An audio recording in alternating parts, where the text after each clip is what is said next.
Sabrina Carpenter is saving pop music for me, and also for you too, and I'm gonna convince you why. I normally talk about movies and TV on this channel, but I recently did a video about Ariana Grande and her new album, and someone commented that I should also talk about Sabrina Carpenter, and that was a great idea, so now I'm doing it. If you follow my channel, you know I love visuals, I love aesthetic, I love a story, and I think Sabrina just does all of these really well. Her new song, Espresso, hitting #1 on Spotify's global debut charts is just the beginning, because Sabrina is giving us what we are missing in the pop landscape today. She is what I call a trend-setting performer, and I'm gonna break down exactly what that means. This is not gonna be an in-depth analysis like my other videos, but as a brief background, Sabrina Carpenter was on Disney Channel. She did have some mildly successful singles. She was sued.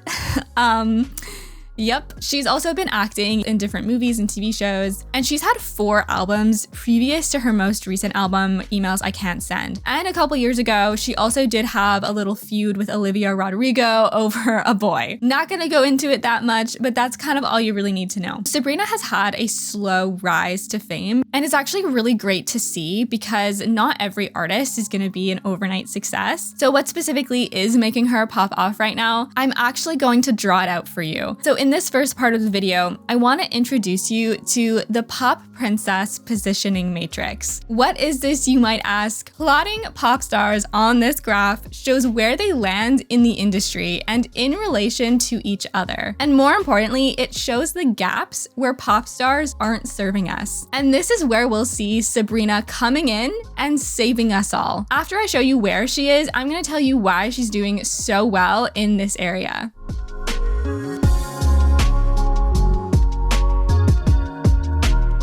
Super quickly how this works, the x-axis is the ability we associate with the artist. You can think of this as a scale. The closer a pop star is to either end, vocalist or performer, the closer we associate them with that ability. The closer they are to the middle, the more we associate them with both abilities. Honestly, it's not a perfect science. This is not a ranking system, it's an association system. So for example, if a pop star is on the performer side, it doesn't mean they are a poor vocalist. It just means that when you think of this artist, you think of the entertainment factor first, vocals second, but they could still be, and probably are, a really great singer. And vice versa. If they're on the vocalist side, it doesn't mean they're a poor performer. The y-axis is what I call impact level or artistry level. The lower a pop star is on the graph, the more impact and vision they have. Visionary artists, you can just tell, they have an artistic purpose. With every project or tour or performance, there is a story, a greater message. Trend-setting artists might be popular on the radio and trend-setting for a specific outfit or dance. They might also have a legacy, but there's just something that limits them from becoming a visionary artist. Okay, however, artists can become more visionary with time. So this is the matrix filled out. This is how I would view the pop landscape today. Not gonna go through everyone. If you want to fight me in the comments of where I've placed some people, you can. So where then does Sabrina Carpenter land? I wanna give you a couple seconds to guess maybe where she goes. Okay, I'm gonna tell you. She is right here. She is giving us performance to the max in a way that I think a lot of artists these days just aren't doing it. So this is where Sabrina is saving us. It's a little too early for her to be a full visionary, but she's moving closer day by day. Plus the trend setting that she is doing is very strong. So what really makes her so great as a performer? And I think it comes down to a couple of things. One is stage presence. Another is her dancing ability and choreography. And lastly, her overall vision and storytelling. In terms of her stage presence, Sabrina is the most confident, calm, and collected performer on stage. There are a lot of really cute videos of her on her Emails I Can't Send tour where she just looks like she's having such a blast. But where I really see her shine is when she was opening for Taylor Swift on the Eras tour. Just look at her confidence here. These are stadium arenas. Okay, they are way bigger than her little emails I can't send venues, and she looks so at peace here. She's so comfortable. It really feels like she doesn't have any nerves. She feels so at home on the stage. There were times also on the Eras tour where she sang a couple of covers. She sang Dancing Queen from ABBA, this really slowed down, beautiful version, and she just sits there and like looks into the crowd and she's just chilling. And she has such a magnetic energy that she makes these moments seem so intimate despite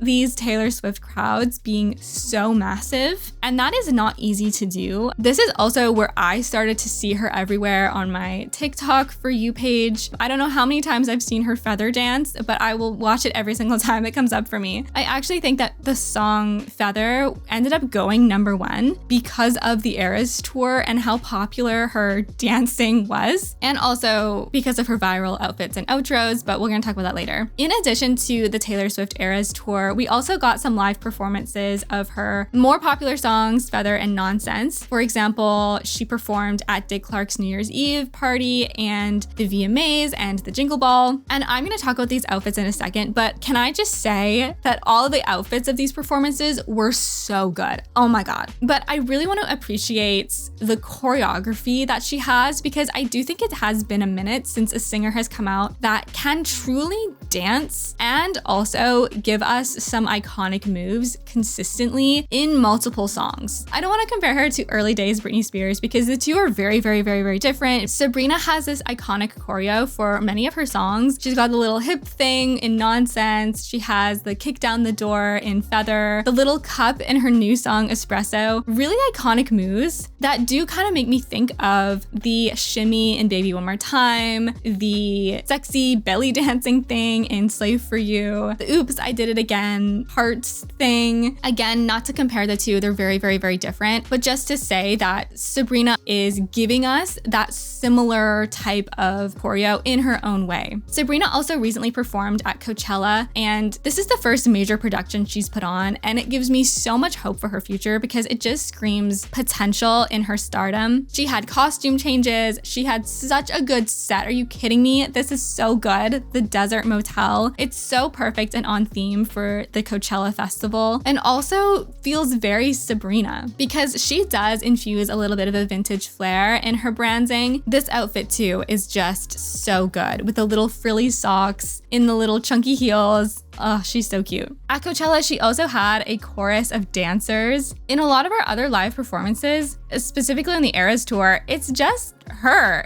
like her little itty bitty self. And she holds her own so well, but it's so fun to see her with a group of dancers. And she's not outshined by them in any way. Given this scale of a performance, it just gives me so much excitement for her future because I think she's gonna do so many great things. And I can't wait to see what other creative sets and stage design and storytelling she does next in terms of her live performances. Another thing as well to note is that a lot of the really excellent performers, they're kind of out of performing right now. Britney is living her best life. She's not performing. Janet and Madonna, they were kind of most relevant in the 80s and 90s. Lady Gaga's in her acting era. And even Beyonce is not really in pop music. She's in her cowboy era. So I think that's another reason why Sabrina is just arriving at such a perfect time. You might argue, well, what about someone like Tate McRae, someone like Normani, who, don't get me wrong, are excellent dancers. They both have professional training, but they're still very much in the upper quadrant of trendsetter. They just haven't had a big enough wave in pop culture as much as Sabrina has had, but I still love those girls. So in this matrix, the other part of it, aside from performance, is trendsetting. Yes, she's trendsetting in her choreo, but she is, I would say, trendsetting even more in her visual identity. This girl has the cutest look I've ever seen. I love every single one of her outfits. If you know my channel, you know me. I love visuals, I love girly, and Sabrina has such a good visual aesthetic. This is is such good branding because you can look at her and instantly understand what she is about. Sabrina is cute but glamorous, flirty and fun, but also a little cheeky, a little sexy. And then she mixes it all with this vintage flair. She has her iconic heart symbols, her ribbons, her little micro skirts, her chunky heels. Every time you look at a Sabrina Carpenter TikTok, all the comments are like, she's a little Polly Pocket Bratz diva star.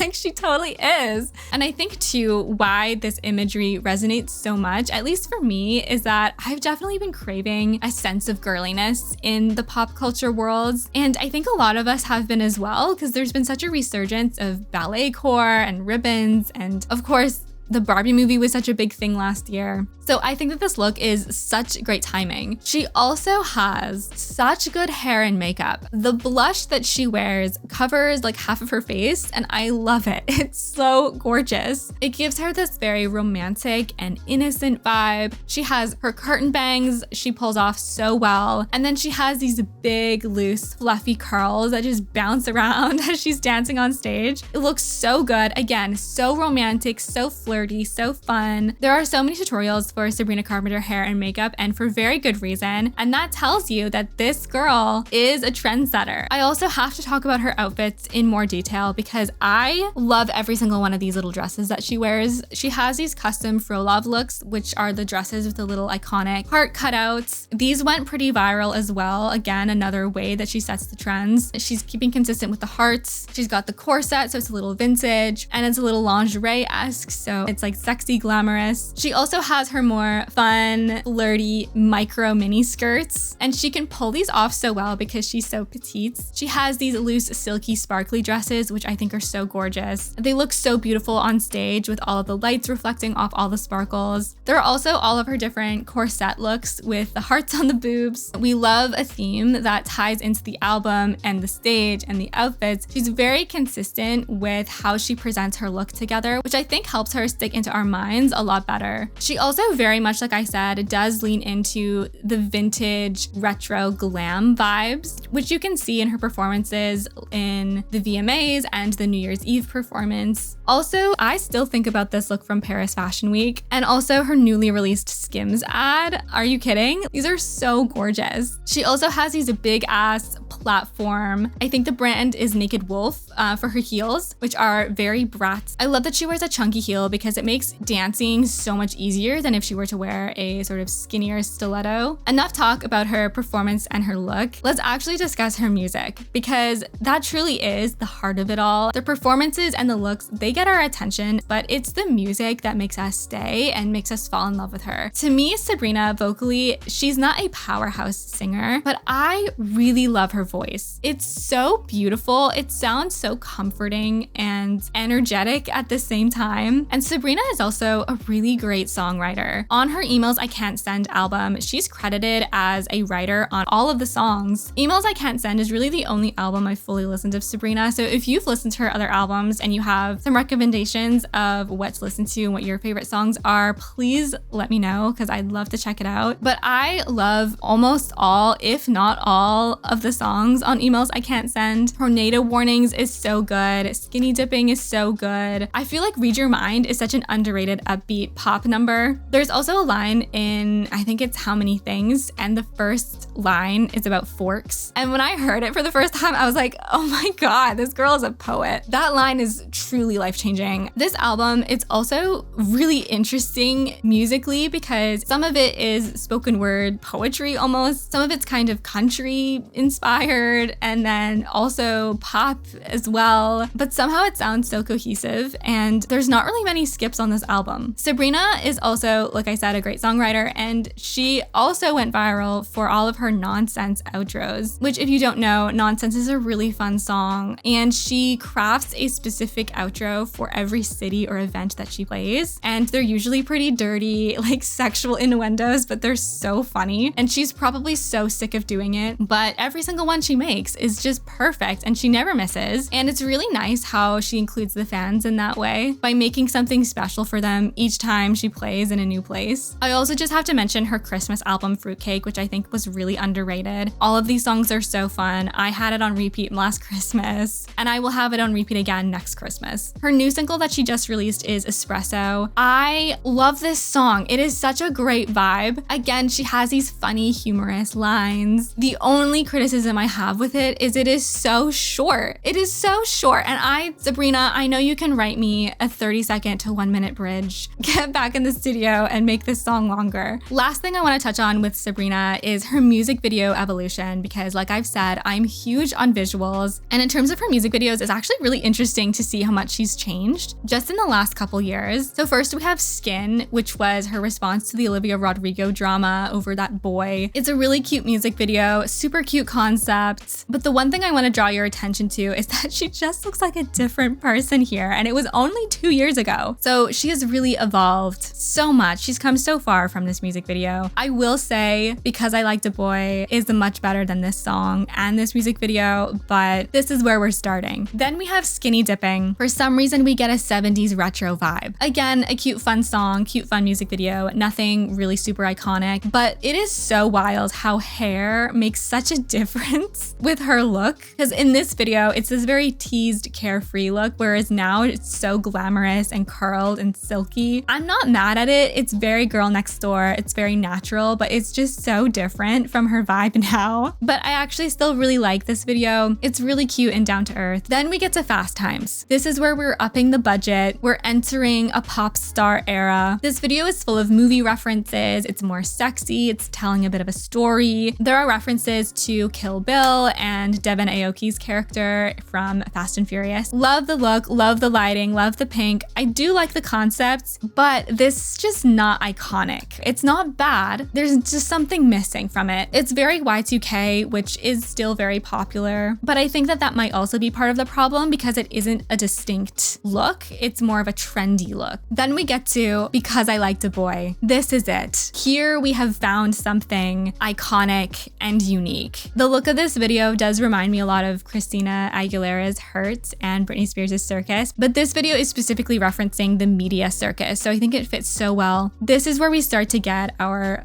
massive amounts of blush, our big glamorous curls. Remember how I said that in her previous videos, I mean, they're okay, they're cute, but they're not iconic. This red dress, okay, this is what I call an iconic outfit. This is something that you can reference to someone and be like, yes, that is a Sabrina Carpenter dress. I love the hip cutouts. It's so sexy. And in this song, she's talking about how people are claiming that she is stealing men and just a relationship ruiner. So this dress is just so great to emphasize what people are trying to paint her as, but also she does look really great. And again, she has that vintage sexiness to this music video as well. She also has this beautiful crystal suit, and she had a crystal suit in Fast Times, and you can just see the increase in budget. This video, we also get a little bit more of emotional acting, and she's a very good actress. Like, she breaks down in this video, you see her cry. Not everyone can act well if they're a pop star, and I think Sabrina definitely can. This black and white look, again, so good. I love that there are knives in that spinning wheel in the back. Then it closes as if she was watching a movie, and then goes to the little email thing, and she closes that too because she can't send it. So good. And this song is so good too. Then there's Nonsense. This is a very unserious, humorous music video. I think it was the perfect way to go about this visual because she does have a very fun, humorous personality. This song is very fun and humorous. Also, the Christmas version of Nonsense is super underrated. You should put it on your Christmas playlist. Then there's Feather. We're just consistently elevating the budget and quality of our music videos. This did stir up some controversy, but she did indeed serve. We have her iconic micro mini skirt. So she's taking from her tour outfits, putting them into the video. Again, consistent with her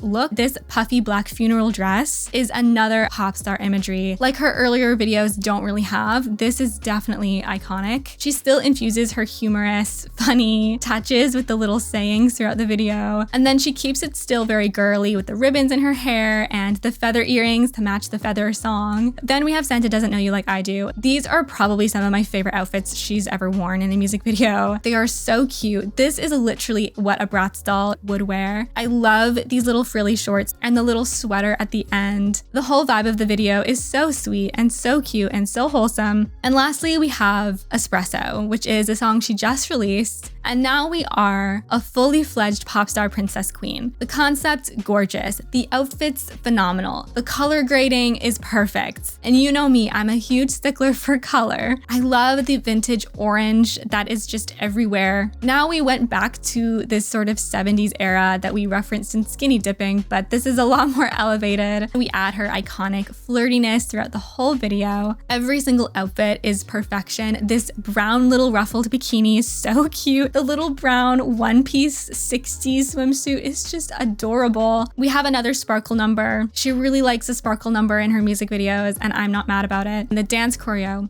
very iconic, holding a little espresso. And there is a teaser for new music at the end, and I cannot wait to hear and see what else she does. Also, tell me why after every single one of these music videos, JoJo Siwa's video kept popping up. That's gonna be my next video. No, I'm just kidding. Sabrina is still very new, but I do think she deserves all of this success. I'm so excited to see where she's gonna go. Another person who I think has had a really interesting evolution, specifically visually, is Madison Beer. I'd love to do a video on her one day, especially because she actually directs a lot of her own music videos, which I think is so impressive, and I don't know if she gets enough credit for that. I'm also trying to not make my videos take 3 years to make, so please let me know if you liked this more casual style. I hope you have a good night, and thank you so much for watching.